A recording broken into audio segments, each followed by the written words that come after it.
எலின்னு நினைச்சு புலியை தொட்ட ட்ரம்ப். அமெரிக்கா கண்ணில் விரலை விட்டு ஆட்டிய ஈரான். மொத்தமா போச்சு. ஈரான் நாட்டுடன் நடைபெற்ற போருக்கு அமெரிக்க இராணுவத்திற்கு ஏற்பட்டுள்ள இழப்புகள் குறித்து புதிய தகவல்கள் வெளியாகி உலக அளவில் மிக பெரும் ஆச்சரியத்தையும் அதிர்ச்சியையும் ஏற்படுத்தியுள்ளது. இந்த போரில் ஆயிரக்கணக்கான இலக்குகள் மீது தாக்குதல் நடத்தப்பட்டதுடன் அதிக அளவில் ஏவுகணைகள் பயன்படுத்தப்பட்டதால் அமெரிக்காவின் ஆயுத கையிருப்பே கணிசமாக குறைந்துள்ளதாக கூறப்படுகிறது. மேலும் ஈரான் போர் தொடங்கிய முதல் வாரத்திலேயே $11 பில்லியன் செலவாகியதாக சொன்ன நிலையில் தற்போது அது 1000 பில்லியனை கூட தாண்டி இருக்கலாம் என்கின்றனர்.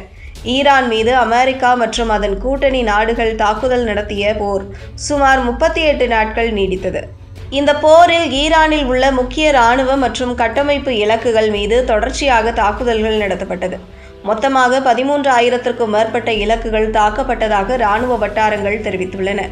இந்த போரில் அதிக தூர இலக்குகளை தாக்கும் திறன் கொண்ட 1000க்கும் மேற்பட்ட ஏவுகணைகள் பயன்படுத்தப்பட்டதாக கூறப்படுகிறது. குறிப்பாக தாக்குதலுக்கு டொமஹாக் ஏவுகணைகள் பயன்படுத்தப்பட்டுள்ளன. ஒரு டொமஹாக் ஏவுகணையின் விலை சுமார் $3.6 மில்லியன் என மதிப்பிடப்படுகிறது. இதனால் அதிக அளவில் அவற்றை பயன்படுத்தியதால் அமெரிக்காவின் கையிருப்பு கணிசமாக குறைந்துள்ளதாக தகவல்கள் தெரிவிக்கின்றன. தற்போது இந்த வகை ஏவுகணைகள் முன்பை விட குறைந்த அளவில் மட்டுமே இருப்பதாக கூறப்படுகிறது. அதேபோல் பேட்ரியாட் வகை ஏவுகணைகளில் சுமார் 1200 பயன்படுத்தப்பட்டுள்ளதாக தெரிவிக்கப்பட்டுள்ளது. ஒரு பேட்ரியாட் ஏவுகணையின் விலை $4 பில்லியன் மேல் என கூறப்படுகிறது. குறிப்பாக ஈரான் தரப்பில் குறைந்த விலையில் தயாரிக்கப்படும் ஆளில்லா விமானங்கள் மற்றும் ஏவுகணைகள் தொடர்ந்து தாக்குதல் நடத்தியதால் அவற்றை தடுக்க அமெரிக்கா அதிக விலை கொண்ட பாதுகாப்பு ஏவுகணைகளை பயன்படுத்த வேண்டிய நிலை ஏற்பட்டதாக கூறப்படுகிறது. இதன் காரணமாக பாதுகாப்பு ஆயுதங்களின் கையிருப்பும் வேகமாக குறைந்துள்ளது. மேலும் அதேபோல் வானில் இருந்து தரை இலக்குகளை தாக்கும் JASSM வகை ஏவுகணைகளில் சுமார் 1100 பயன்படுத்தப்பட்டுள்ளன. இந்த ஏவுகணைகள் 600 மைல் தூரத்தில் உள்ள இலக்குகளை தாக்கும் திறன் கொண்டவை. இதன் விலை சுமார் $1.1 மில்லியன் என கூறப்படுகிறது.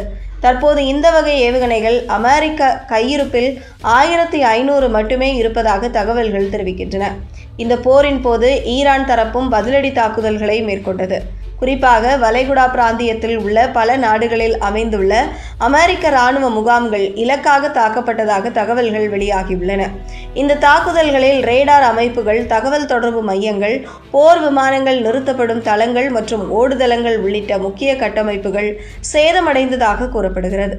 சில இடங்களில் அமெரிக்க வீரர்களும் உயிரிழந்ததாக தகவல்கள் வெளியாகியுள்ளன. மேலும் அமெரிக்காவின் வான் பாதுகாப்பு அமைப்புகளை மீறியும் சில தாக்குதல்கள் நடைபெற்றதாக கூறப்படுவது குறிப்பிடத்தக்கது. இதனால் அமெரிக்காவின் பாதுகாப்பு அமைப்புகள் குறித்தும் கேள்விகள் எழுந்துள்ளன. ஈரான் தாக்குதலால் ஏற்பட்ட சேதங்களை சரி செய்ய பல ஆயிரம் கோடி ரூபாய் செலவாகும் என அமெரிக்க அதிகாரிகள் தெரிவித்துள்ளனர். குறிப்பாக வளைகுடா நாடுகளில் உள்ள 7 முக்கிய இராணுவ முகாம்களில் ஏற்பட்ட சேதங்களை பழுதுபார்க்க பெரிய அளவிலான நிதி தேவைப்படுவதாக கூறப்படுகிறது. இந்த போரின் தொடக்கத்திலேயே முதல் வாரத்தில் மட்டும் $11 பில்லியன் செலவாகியதாக முன்பே தகவல்கள் வெளியாகியிருந்தன. தற்போது மொத்த சேதமும் செலவும் இதைவிட அதிகமாக இருக்கலாம் என மதிப்பிடப்படுகிறது. இந்த நிலையில் பயன்படுத்தப்பட்ட ஆயுதங்களை மீண்டும் கையிருப்பில் கொண்டுவர கூடுதல் நிதி தேவைப்படுவதாக அமெரிக்க இராணுவம் செனட்டிடம் கோரிக்கை விடுத்துள்ளதாக கூறப்படுகிறது. ஏற்கனவே மிகப்பெரிய இராணுவ செலவு திட்டம் ஒதுக்கப்பட்டிருந்தாலும் தற்போது கூடுதலாக நிதி தேவைப்படும் நிலை உருவாகியுள்ளது.